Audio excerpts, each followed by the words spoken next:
Votre bulletin Info-Témis commence ici et maintenant. Le 15 mai dernier se tenait une soirée d'information publique à Béarn afin de former une coopérative de solidarité dont l'objectif est de mettre en place un poste d'essence automatisé ouvert 24/7. Il y a eu une consultation publique pour le plan d'action à la municipalité en avril 2018. Et puis, ce qui est ressorti beaucoup, c'est que les gens étaient préoccupés par les services de proximité qui disparaissaient tranquillement. Puis là, vraiment, au mois d'octobre, quand la station-service a fermé, là, on s'est dit, il faut qu'on travaille un projet puis qu'on essaye de faire revenir ce service-là dans la municipalité. Suite à la rencontre du plan d'action, il y a eu une autre rencontre publique et il y a eu la formation du comité de maintien des services de proximité à Béarn. Une centaine de personnes hier qui étaient présentes pour la rencontre publique. On a expliqué le projet de station-service automatisé, ouvert 24 heures sur 24, 7 jours sur 7, ce qui serait une première au Témiscamingue. Donc, c'est ça. On a eu une belle réponse de la population et on en était très contents.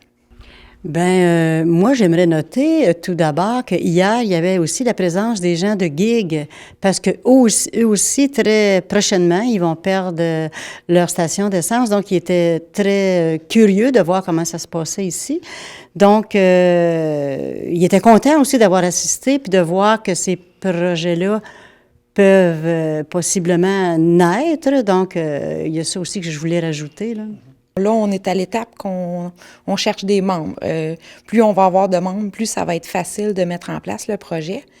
Et puis, il y a deux options dans le projet. Il y a une option souterraine. Si les réservoirs de la station-service sont souterrains, les frais tournent autour de 300 000 $. Mais on regarde pour peut-être mettre des réservoirs hors terre. Si on obtient l'autorisation du RBQ, la Régie du bâtiment du Québec, là, on pourrait peut-être installer des réservoirs hors terre, puis le projet tournerait autour de 180 000. Ça fait une grosse différence, mais présentement, c'est pas permis d'avoir du hors terre pour des stations commerciales, seulement dans les privés. Bien, c'est un beau projet pour la population de Béarn. Ils font une consultation citoyenne pour savoir si les gens sont intéressés à ce service-là. Quand on regarde la façon dont tous les services marchands, tous les services de proximité dans nos communautés vont et viennent, souvent vont plus que viennent, c'est dommage. Et là, on a trouvé peut-être une façon d'amener un service à la population de façon innovante. C'est à ça qu'il faut s'attarder maintenant. Je trouve que Béarn pose un très beau geste. D'abord, de consulter ses citoyens. On va proposer un service, mais c'est pas juste on le propose, c'est aussi allez-vous l'utiliser. Puis la deuxième des choses, c'est de réfléchir autrement la manière d'amener le service aux citoyens. Je trouve que c'est une très belle occasion de discussion, de dialogue que la municipalité de Béarn propose. On a eu beaucoup de questions au niveau de la sécurité, puis du comment ça va être installé, puis comment ça va fonctionner. Les interventions des gens étaient très pertinentes. On a des petits points qu'il va falloir qu'on vérifie aussi, ajouter à nos dossiers, mais des questions, il en sort toutes les fois qu'on a des réunions, on a des nouvelles informations à trouver. Il y a beaucoup de réglementations qui s'appliquent dans des cas de station-service comme ça, au niveau de plein de domaines du ministère aussi. Les cours d'eau, on pense, toutes ces choses-là. Donc, on récolte l'information comme c'est là. Et puis, c'est sûr qu'on essaye d'être le plus transparent possible aussi avec les gens. Là, on veut donner la bonne information. Fait qu'on dit... On a encore des vérifications à faire, mais les questions des gens étaient très pertinentes hier. Hier, on a eu une belle réponse. Les gens, oui, ils veulent être membres. Il y a des membres de soutien, puis il y a des membres, tout d'abord, un membre utilisateur ou consommateur, si vous voulez dire. Ils payent, mettons, une carte une part qui va être déterminée, le montant va être déterminé lors de prochaines assemblées de la coopérative qui va être formée. On peut aussi être membre donateur, c'est-à-dire être membre de soutien. On peut, exemple, donner 200 $, 300 $ supplémentaires qui servira à ramasser plus de fonds pour créer le service en question. On se disait, ici, c'est la porte d'entrée pour toute la région forestière, les ZEC. Donc, on trouvait ça important que pour le tourisme de la place, pour éviter que la population sorte du village, qu'on puisse rétablir ce service-là. Puis ça va être notre plus-value, ça va être justement d'être ouvert 7 jours sur 7, 24 heures sur 24. Fait que les touristes qui arrivent de nuit, les Américains, on pense touristes dans la ZEC, ça va être un plus pour eux aussi. D'emblée, la MRC, ces mécanismes d'aide viennent s'il y a une demande d'une municipalité ou d'un OBNL, D'emblée, la municipalité a donc mis en place les mesures appropriées. S'il y a une demande d'aide, ça pourra être étudié. Ce sera un choix du comité qui est chargé d'étudier ces projets-là, d'accepter de le soutenir. La proposition sera faite au niveau du conseil de la MRC, mais nous, on a mis en place à la MRC les mesures appropriées pour soutenir ce type de projet-là. Et il faut vraiment que le projet, la municipalité ou l'OBNL fasse la démonstration de l'utilité du projet, de la pertinence du projet, de l'adhésion de la population à un projet comme celui-là. Et il y aura une décision de rendu si jamais il y a un projet qui est déposé au niveau du GAM et de la MRC. La prochaine étape, c'est sûr que c'est de monter le dossier pour la régie du bâtiment pour obtenir l'autorisation pour les réservoirs hors terre. C'est un gros dossier à monter. Il y a beaucoup d'études à faire relativement à ça, études de sol, études de l'environnement autour du terrain pour être capable d'obtenir les autorisations. Puis après ça, il va y avoir vraiment la formation de la coopérative en tant que telle. Plus on va avoir de membres, bien, plus le projet va devenir réalisable. C'est ça. Ça va donner aussi du poids. Plus qu'il va y avoir de membres, plus ça va donner du poids pour être capable d'obtenir du financement. Puis c'est le côté politique des choses. Plus il y a des gens qui vont embarquer avec nous dans le projet, plus les politiciens vont se sentir obligés de nous aider.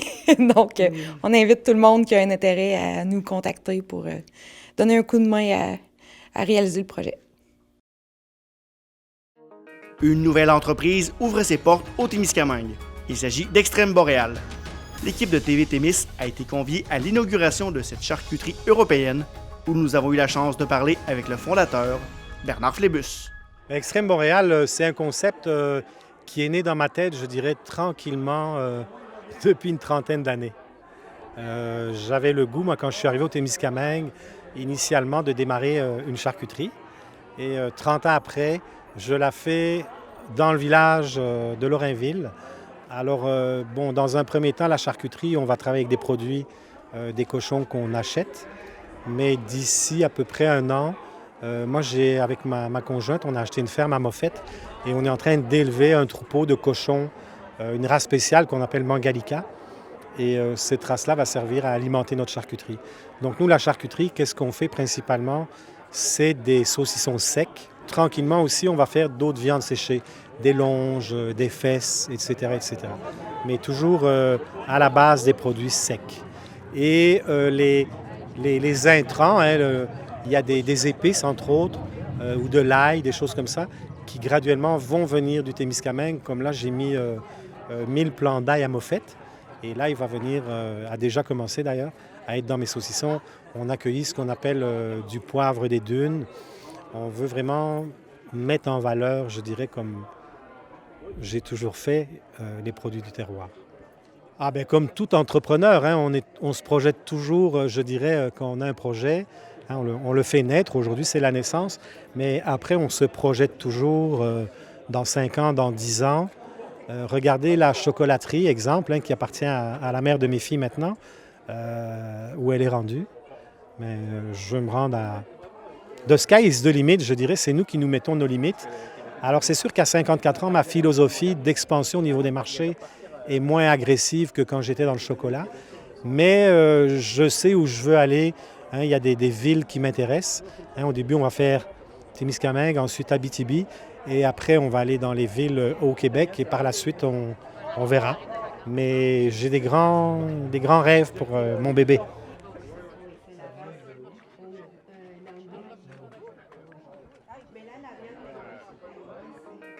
L'artiste Douglas Chose s'intéresse à la notion de territoire dans son œuvre. Il a choisi de faire une exploration au musée Réva, lieu mythique au Témiscamingue, dont l'emplacement est gardé secret depuis des années.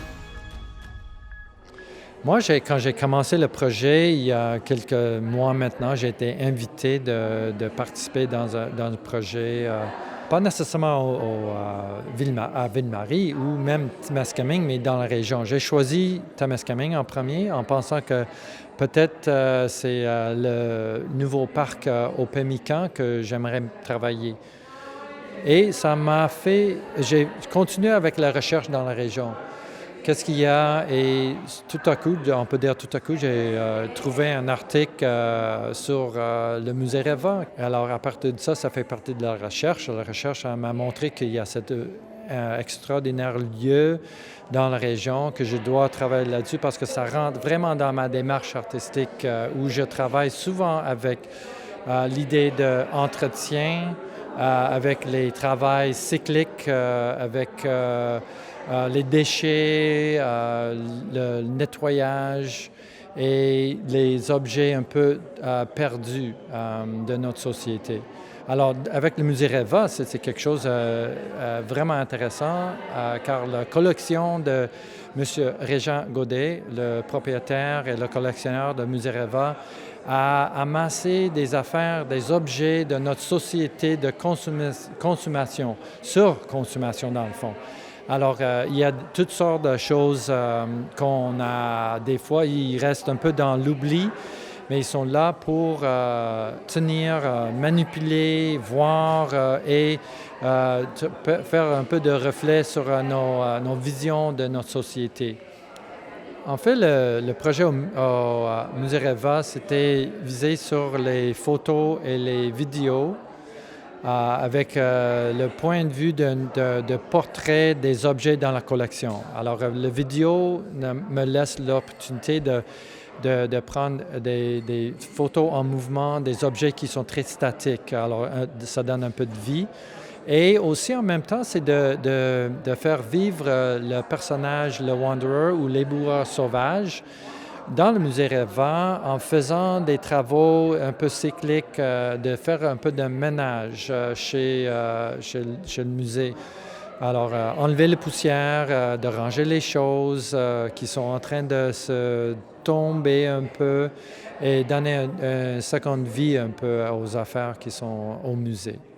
Moi, le projet est toujours en exploration. C'est comme j'avais travaillé fort pendant 4 jours ici au musée Reva et aussi au Écocentre à Laniel. Et c'est pour ramasser les images, les prises de vue, pour faire une vidéo, des photos, pour éventuellement exposer. Mais il n'y a rien prévu encore. J'ai des autres projets un peu comme ça dans les autres régions pour, disons, amasser des informations que je peux continuer avec la recherche parce que c'est plus large que juste un endroit. Mais je suis intéressé toujours à retourner, peut-être faire une présentation dans la région, mais c'est à venir. Mais c'est toujours intéressant la prochaine étape, après avoir fait une exploration comme ça, c'est de faire une présentation.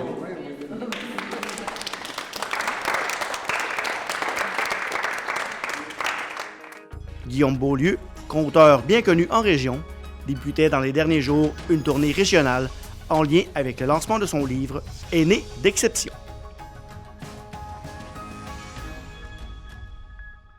En fait, ce projet-là, le départ, je dirais, c'est quand je me suis relancé, là, dans le fond, dans le travail d'artiste à temps plein il y a quelques années.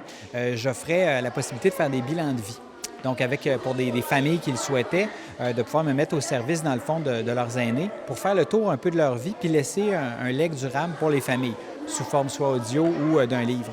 Et la table de concertation des personnes aînées d'Abitibi-Témiscamingue, vraiment de l'ensemble de la région, est venue me dire « On voudrait faire un projet assez gros avec toi, mettre 2 ans, le 3/4 de ton temps, on pourrait demander une grosse subvention et vraiment interroger près de 160 personnes dans justement ce qu'ils ont vécu, faire un livre et, issu de ce livre-là, faire une tournée de spectacle pour enfants, intergénérationnel et pour adultes aussi dans les bibliothèques. Enfin, ce qu'on a monté comme spectacle, comme projet, c'était ça. Alors, il y a ça. Il y a toujours une adaptation locale aussi pour que je parle des aînés, principalement que les gens voient ici. J'ai rencontré des gens passionnants, beaucoup de gens que je ne connaissais pas d'avance, mais que vraiment je suis très fier de connaître aujourd'hui. Puis évidemment, leur intérêt à raconter leur vie, mais à quelqu'un un peu inconnu, qui arrivait comme ça pour faire un projet. C'était enregistré. La plupart du temps, ça va être archivé, leur témoignage. Donc, leur générosité de leur temps et de leur vécu. Et se sont permis même d'aller dans des zones moins confortables là, dans leur vie pour livrer vraiment ce qu'il en était, pour que des jeunes puissent apprendre de leurs erreurs, parfois même. Bien, aujourd'hui, en fait, c'est la toute première représentation pour enfants qui se fait dans les écoles de l'ensemble de la région. Alors, ça commence ici. c'est un spectacle vraiment, j'ai repris parmi les textes, donc des 135 textes là, qui composent le livre de 250 pages, j'en ai repris une vingtaine pour réussir à faire un spectacle. Il y a du son, il y a de l'éclairage, il y a toutes sortes de choses qui font partie de l'animation de ce spectacle-là. C'est des petites perles que je trouvais intéressantes et accessibles pour les jeunes de 3e, 4e, 5e, 6e année pour apprendre à travers tout ça. Et on poursuit avec des ateliers ce matin, cet après-midi. On va faire détailler les jeunes sur des anecdotes qu'ils ont entendu parler d'aînés qui apprécient autour d'eux. Et on va partir de ça pour créer un peu de quelques légendes.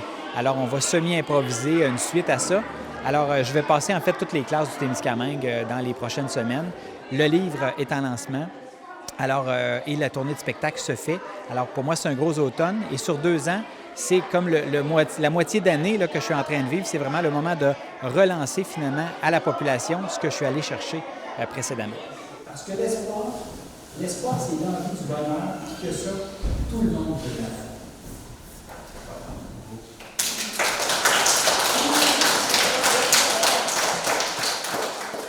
Le candidat du Bloc québécois dans Abitibi-Témiscamingue, Sébastien Lemire, était de passage à Ville-Marie vendredi dernier pour rencontrer citoyens et organismes à l'approche du scrutin fédéral du 21 octobre prochain.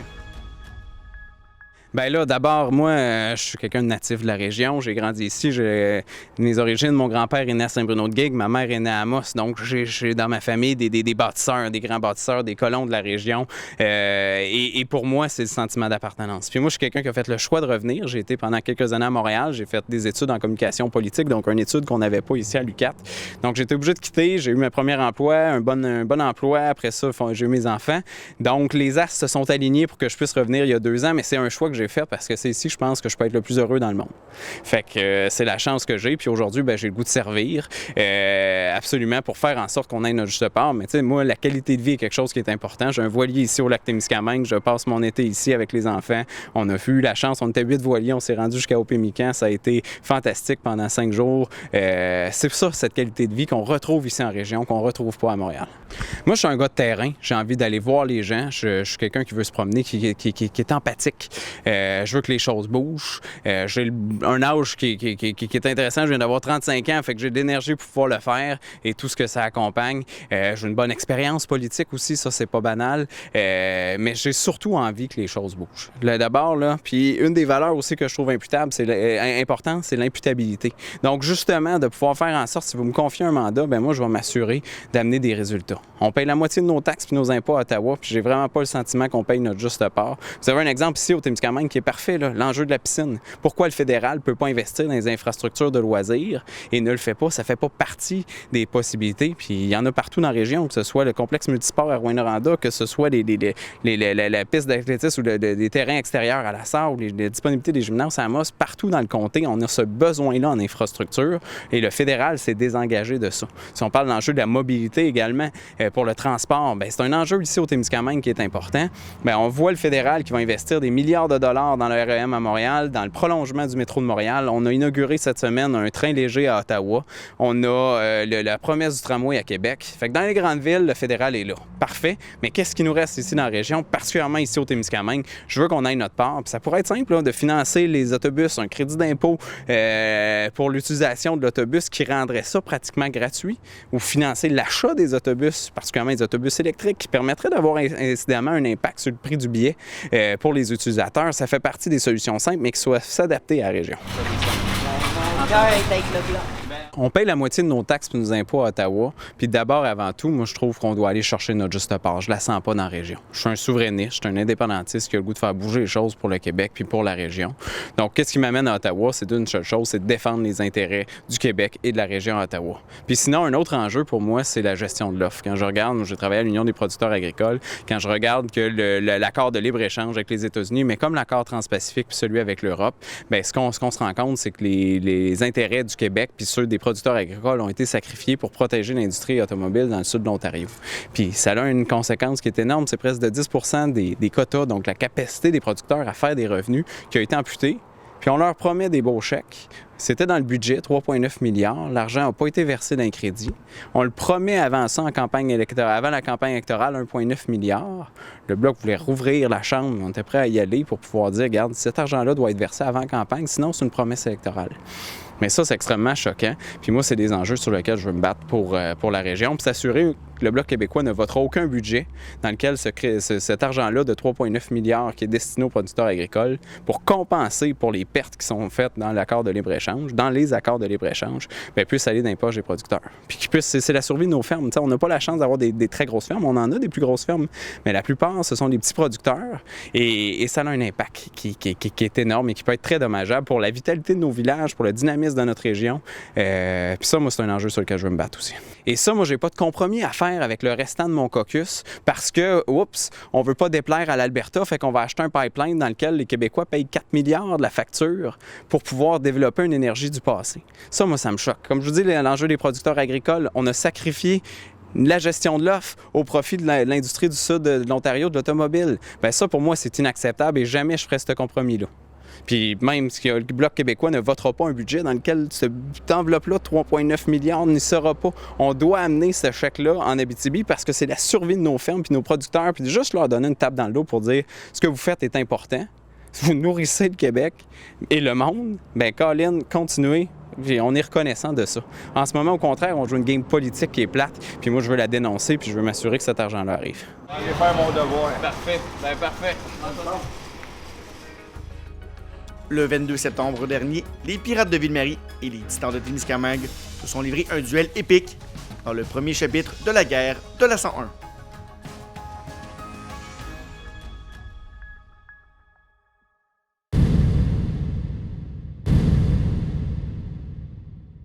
La guerre de la 101 est officiellement lancée pour la campagne 2019-2020. Et le moins que l'on puisse dire, c'est qu'elle s'est amorcée sur les chapeaux de roue. En effet, elle a débuté avec intensité le 22 septembre dernier, alors que les Titans de Témiscamingue accueillaient les Pirates de Ville-Marie. La première période a offert aux spectateurs du jeu à la fois intense et robuste. Ce sont les hommes d'Alain Mercier qui ouvrent le pointage. Un but de Sean Fink grâce à un beau lancer du revers. Lors d'une pénalité aux Pirates, les Titans créent l'égalité sur le premier but du match de Yannick Ethier. À 15-40, un violent combat éclate. La rivalité entre les deux équipes est indéniable. En milieu d'engagement, superbe but de Cédric Terrien sur des passes d'Ethier et Rivet. Peu de temps après, plusieurs empoignades conduisent à un 4 contre 3 en faveur des Pirates. À 7-18, coup de bâton au visage de William Beaulieu. Et à 7 minutes, toute une pièce de jeu de Vincent Blanchette. À force de bourdonner, Ville-Marie finit par marquer. Un but en avantage numérique de Vincent Ethier. Terrien et Blanchette obtiennent les mentions d'aide. Le jeu robuste continue d'être à l'honneur en première période. Tout d'abord, mise en échec sévère par derrière sur le 27 des Pirates, Charles Maranda, qui mettra quelques instants avant de se relever. Puis Vincent Ethier est projeté dans le filet alors qu'il est en échappé. Finalement, percutante mise en échec de Cédric Terrien en zone des Titans sur Thomas Laforge, qui devra malheureusement quitter la rencontre. Avec 32 secondes à faire, les Titans réduisent l'écart par l'entremise de Yannick Ethier. 3-2 Ville-Marie après une période des plus tumultueuses. En début de deuxième, toute une occasion pour les Titans. Toutefois, le jeu se transporte à l'autre bout pour un très beau but de Julien Votte. Ensuite, les deux équipes s'échangent de belles occasions de marquer. À 7-45, en supériorité numérique, les Titans réduisent une fois de plus l'écart, alors que Yannick Ethier complète son tour du chapeau. 3 minutes plus tard, Julien Votte marque pour sa part son deuxième du match. En fin de période, but dans la lucarne pour Xavier Saint-Saëns pour porter la marque 5-4 en faveur des Pirates après 2 périodes. À 12-14 de la troisième, Yannick Ethier enfile son 4e but de la rencontre et crée l'égalité par la même occasion. À 9-34, les Titans prennent les devants pour la première fois du match sur le but de Dakota Wood. Les Titans inscriront un 7e but avant la fin du match pour se sauver avec la victoire. Prochain affrontement entre les deux équipes le 19 octobre. Un match qui promet.